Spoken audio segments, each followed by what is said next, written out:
আইনশৃঙ্খলা পরিস্থিতি নাজুক বলে মনে করেন বিএনপির ভাইস চেয়ারম্যান শামসুজ্জামান দুদু। সরকারের এ বিষয়ে পদক্ষেপ নেওয়া উচিত বলেও মনে করেন তিনি। সকালে জাতীয় প্রেসক্লাবের সামনে মানববন্ধনে তিনি এসব কথা বলেন। এ সময় তিনি বলেন, এই মুহূর্তে জাতীয় ঐক্য খুবই প্রয়োজন। এর মাধ্যমে শত্রুকে মোকাবেলা করা যাবে।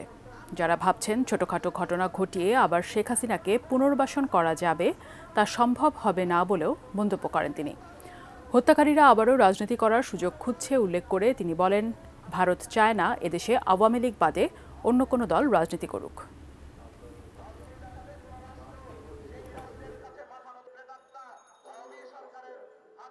ছোটখাটো বিভিন্ন ঘটনা ঘটতে পারে, ওই ঘটনার মধ্য দিয়ে যদি ষড়যন্ত্রকারীরা মনে করে সরকার উৎখাত করে শেখ হাসিনাকে আবার পুনঃপ্রতিষ্ঠা করবে, তাহলে এটা তারা বুকার স্বর্গে বাস করছে।